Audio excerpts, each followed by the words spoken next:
Hello, everyone. Welcome back to the Para Que Hablar podcast. We are your hosts, Yuli, And Yasmin Para. and we're the Para sisters back with a new episode. Today's episode is going to be focused on one topic. This case is really close to home with us because it's literally in the same area where we live. So we really wanted to talk about it and kind of get this little girl's case out there. So I'm gonna be giving the background information on it, and then me and Yasmin will kind of discuss a few of the details and like our opinions and such. But I'll start off the episode. So Mariah K. Woods was an innocent 3-year-old girl described as the light of everyone's life. She had a smile and a laugh that could brighten anyone's day. She was born to Christy Woods and Alex Woods on November 8th of 2014. She was growing up alongside two older brothers, ages 5 and 10, in the city of Jacksonville, North Carolina. Mariah was a healthy little girl. Her biggest struggle was her muscular dystrophy, which caused her to fall about every 10 steps. But this never stopped her from dancing, even in the car. Everything would change on November 26, 2017. That day, Mariah, her mom Christy, her two older brothers, and Earl Kimry, Christy's live-in boyfriend, were coming back from a trip to visit Earl's mother in Mabane, North Carolina. They were all tired and stopped to pick up two pizzas and some drinks for dinner. They eventually made it back home safely to a small trailer park off Dawson Cabin Road. Her mother, Christy Woods, stated she put Mariah to bed around 8:30 p.m., and she and Mariah's brothers also went to sleep. The only one to stay awake playing video games was Earl Kimry. His full name is Adolphus Earl Kimry II, and he was born on October 9th, 1985. Growing up, he was pulled into the world of drugs. At a young age, he would be using drugs by the age of 15. It is unclear if Christie knew of Kimry's drug problem. He was originally from Mabane, North Carolina, and had a career as an HVAC tech. Unfortunately, he lost his job due to his drug problem. He met Christy Woods in 2012 through a friend. Even though his ex was pregnant with a baby girl at the time, he began dating and eventually moved in with Christy Woods. He met Mariah when she was just a 9-month-old baby. Him and Christy had been together for more than 2 years at the time, so it was not weird for him to stay up late and be in and out of the house and to play video games or watch TV. To make money, Kimry would resell furniture he would find in an abandoned home on High Hill Road. Christy Woods states she did wake up at one point that night, but didn't think anything was off after checking up on her boys, so she went back to sleep. Eventually, morning came, and Kimry went to wake the boys up for school. This is when he noticed Mariah was gone. At 6:26 in the morning, police responded to his 911 call, where he stated, quote, "Our 3-year-old is nowhere to be found. We have looked everywhere in our house and out in our yard, and our little girl is missing." She was officially reported missing on November 27, 2017. Once investigators began questioning Kimry, he stated he had made multiple trips that night to, quote, "stage furniture at a house on High Hill Road," around 11 to 12 p.m., and then again at around 2 to 3 a.m. This immediately raised red flags for investigators, and they decided to conduct polygraph tests on both Christy and Kimry. Christy passed, but Kimry failed. As investigators continued to search, they soon found out about Kimry's meth addiction and how he would spend anywhere from $60 to $100 daily on drugs.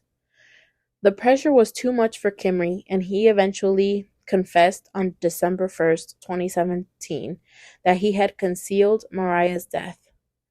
He then told investigators he had thrown her body off the side of a bridge. Mariah's body was eventually recovered on December 2nd, 2017.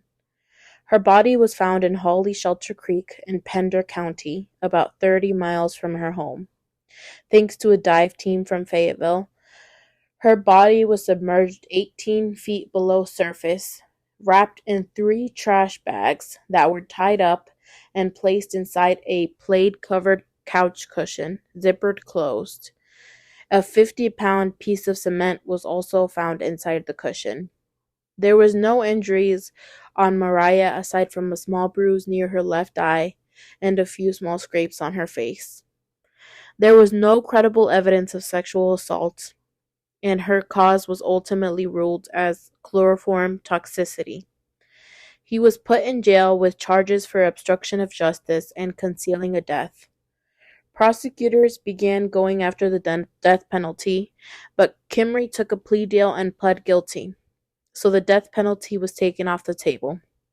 One cellmate describes how Kimry told him he would use chloroform to make her sleep because she would bother him while he was trying to get high.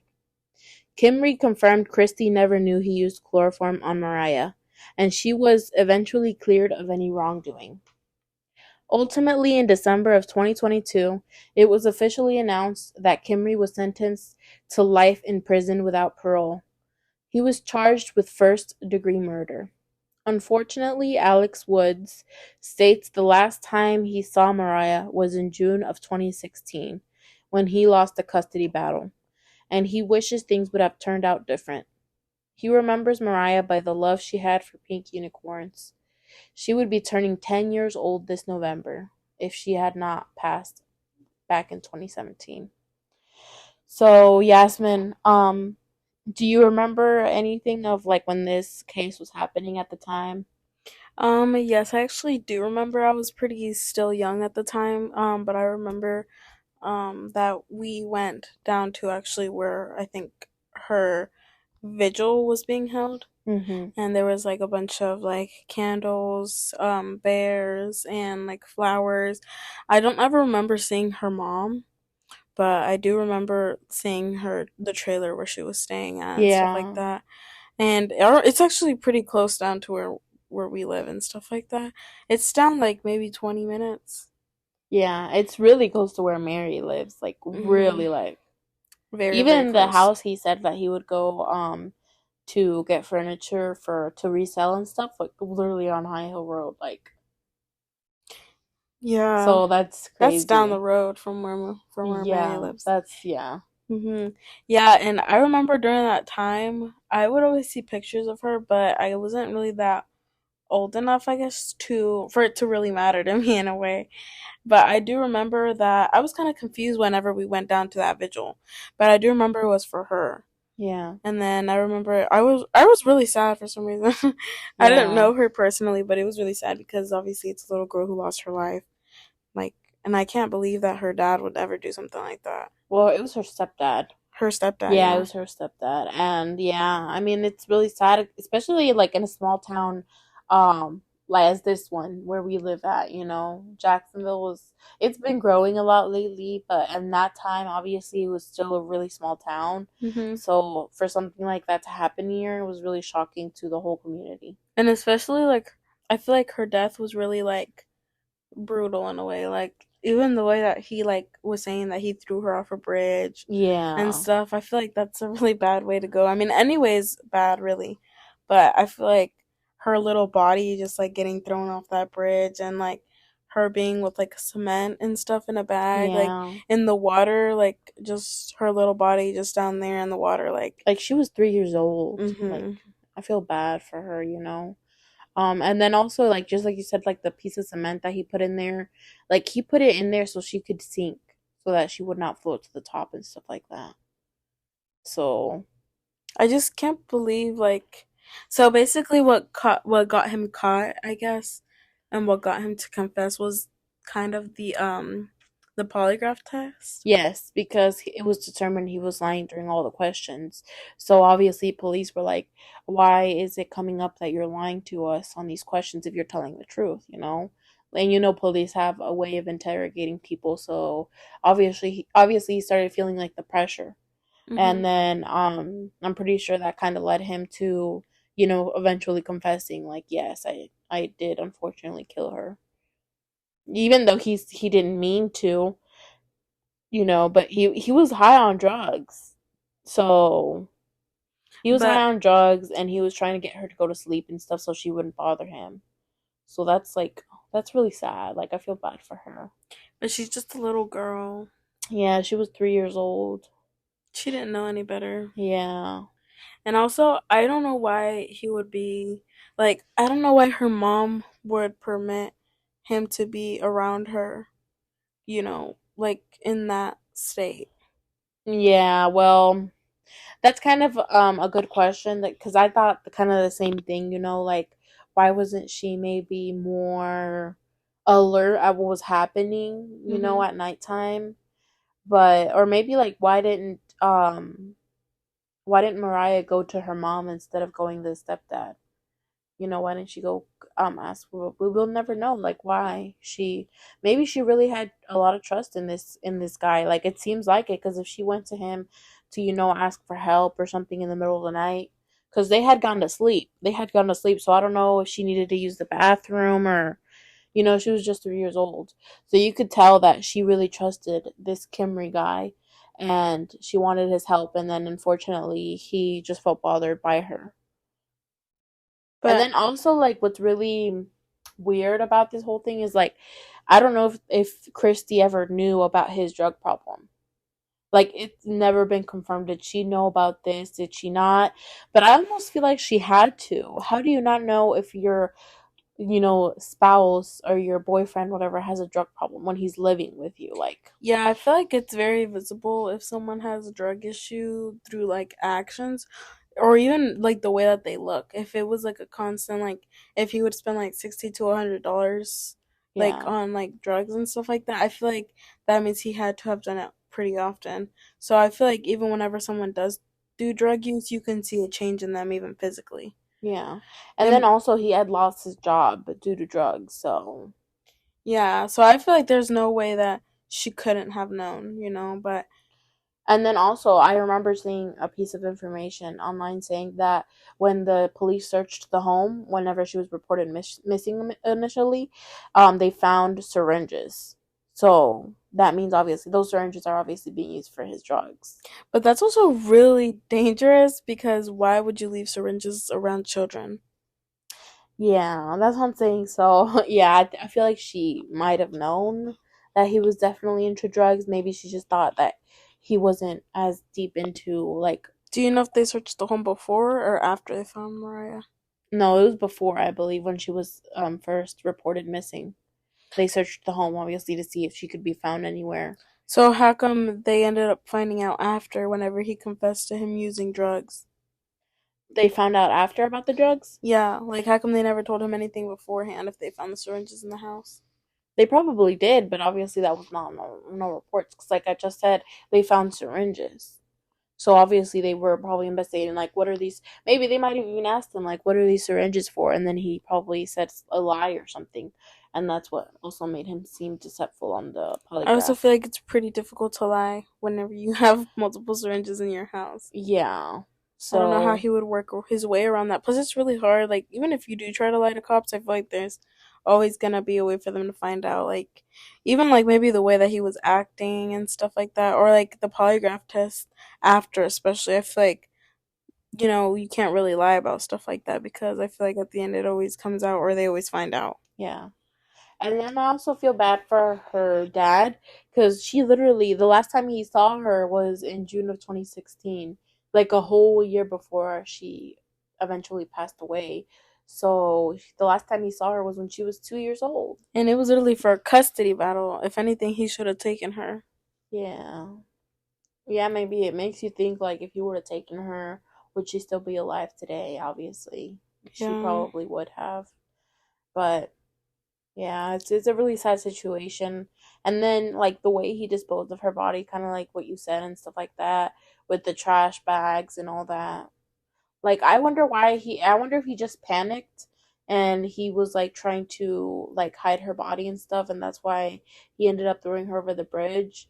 Cuz like why didn't he just come clean to like her mom about it? Like, "Oh my gosh, I did this, I gave her chloroform, but she's not waking up or I something think like what he that. wanted to do was to avoid going to jail. Wow. That's why, like, I feel like that's also why a lot of people do that because they get scared that obviously, like they're like, oh, I just killed someone, so I don't want to go to jail. But either way, it ends up being worse. I feel like because Yeah. then you're like covering up murder and stuff, and Yeah, you're getting more charges. But I mean, yeah, I can see why he would like, and also if you think about it, he was on drugs. hmm So, yeah. but I also feel like I wonder what was going through his head at the moment. Like I don't like even like driving to the bridge and like throwing her body off. Like he had so many chances to like change what he was going to do. Like he didn't have to throw her body off the bridge. He didn't have to put her in a bag with a cushion and He didn't concrete. have to, like, literally, like, the morning he reported her missing and stuff, like, he could have just Yeah. came clean there. Yeah, exactly. And he still decided to do all of that. Like, I wonder what went through his mind. Like, did he not think like, oh, like I just feel like he was too confident in saying that they were never going to find her body. But I feel like the first thing is that they take polygraph tests. So, but if you like deny to a polygraph test, doesn't that make you a suspect? Oh, yeah, for sure. That don't automatically make you a suspect because it's like, why are you refusing to do it? Why are you not cooperating with police? If anything, I feel like, well, if he would have never taken the polygraph test, like, okay, he would have became a suspect, right? Because he didn't take the polygraph test, Hmm. but he would have never came out to be as like failing on it. So if anything, I feel like he could have gotten away with it if he would have denied it Refuse because the they would have not polygraph. had, yeah, they would have not had any evidence against him unless they really dig deep. Do you think they would have eventually found her body though? Well, if her body was found 30 miles away from her home, Yeah, it how was long is literally that found in about? another county. So that has to I be guess like her what, more body than 30 had, minutes? huh? That has to be more than 30 minutes. Yeah, more than 30 minutes. Okay, so Because we're probably talking another not. county, just like I said. Yeah, probably. I don't think that they would have found her body unless, like I said, they really dug deep and like that day probably followed like what he did. But it was in the middle of the night. So it's also really hard to gather evidence when something happens in like the hours of the night and stuff. Hmm.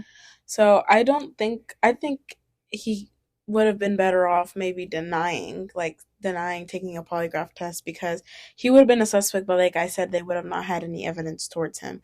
But him taking the polygraph test and failing it, then it caused them to like pressure him about it. Like, why'd you fail and stuff. And then it just pressured they like, I don't know, the cops have a certain way of talking to you. Cause I've seen interrogations and like they always Hmm. end up getting you to your breaking point. Yeah. And I feel like that's kind of what happened there. I mean, thankfully he was caught. I'm not saying, but I'm saying there could have been a way for him to Yeah. work around it. But I mean, I guess we should just be glad that he did fail and got to his breaking point. Because I guess he really could have like denied it, right? He Because could either have. way, they had He no didn't even really. evidence. He didn't really even have to confess. He could have just waited until they found her body, or maybe like waited it out, and they would have never found her body. But yeah, I mean, I'm glad he confessed because I think if he would have not confessed, he would have gotten the death penalty if I'm not mistaken. Because that would have automatically like he would have not given no cooperation, so he would have gotten the death penalty. And the last person to get the death penalty here in Onslow County was in 2001. So that would have been like crazy. That's very. Maybe that's why. It's also probably could have been because of guilt. Because I don't know, because those people who are addicted to drugs and stuff like that, they always tend to like tense up and stuff just Oh, because of you're like right. They yeah. act weird. Yeah, and so and I feel like because they were like in pressuring him and stuff like that, he ended up just breaking like Yeah. especially because I don't know, people who take drugs and stuff like that, they're a lot more gullible. I feel like at the same time I also feel bad for him because like I said he was doing drugs since he was 15 years old. So he was absolutely just consummated into a world of drugs since that early age. Like what do you expect from a person? Like he lost his job. Like it seems like drugs just really overtook his world to the point where now he doesn't even have his freedom anymore. So I feel really bad for him too, because like this is what I the drugs did to him, and this is where they got him. So like, I understand, but at the same time, he could have looked for help. I feel like every person that's dug into drugs has some sort of a conscience, and they know that what they're doing is wrong. So I feel like he could have himself looked for help or people around him. If he was doing drugs since 15, I'm sure someone knew. And if they would have put him in a rehabilitation center, then he could have definitely gotten the help that he needed a long time ago. And that's no excuse for him taking away a little girl's life. I feel like it's not an excuse for him to take away the little, Mariah's life. I just feel like I feel bad for him because it seems like he's had like a pretty rough life if he started doing drugs at the age of 15. Something had to have happened to him early on in his life for him to start going to drugs that early.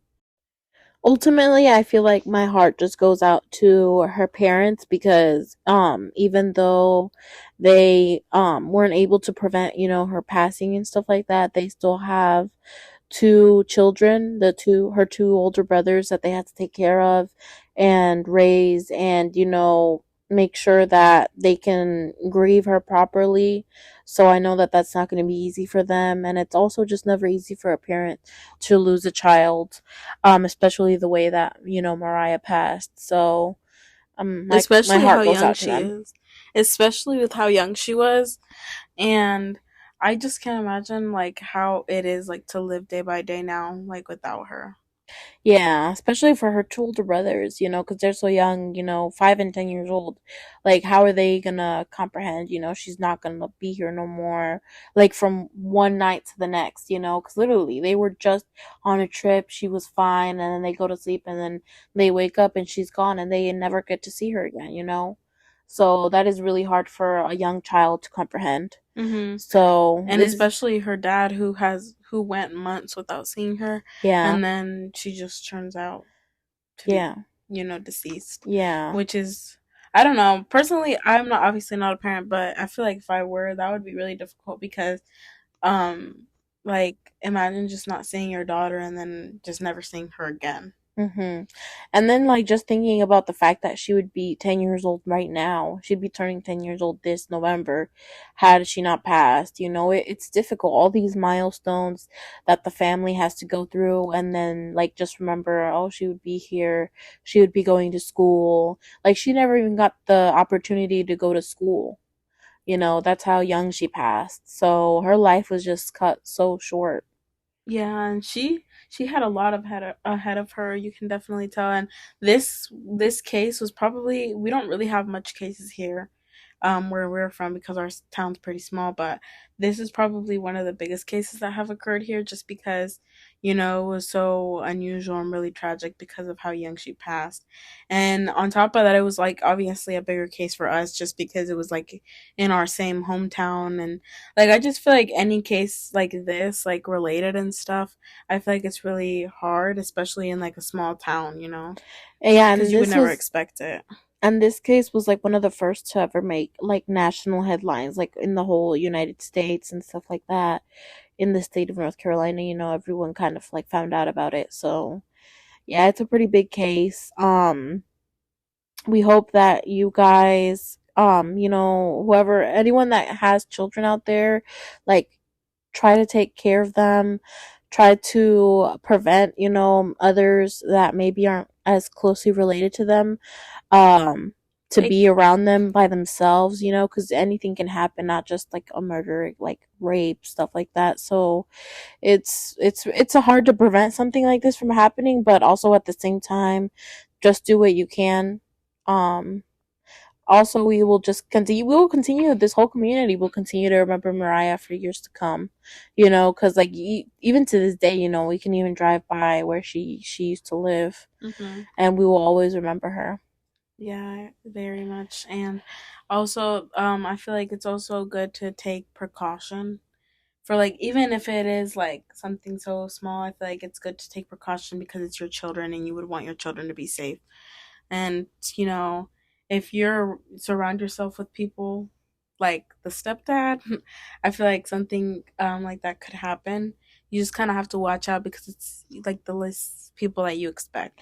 I feel like this case also kind of brought the drug problem that has been growing here in Jacksonville to light. If I can say that as well. I feel like it highlights the drug problem that has been going on here in Jacksonville because it is a problem. It is something that has continued to grow. The drug use here in Jacksonville has continued to grow over the years and has continued to get worse, leading to more homeless people and leading to stuff like this happening. So it's something that maybe we should try to get together and try to control together as a community.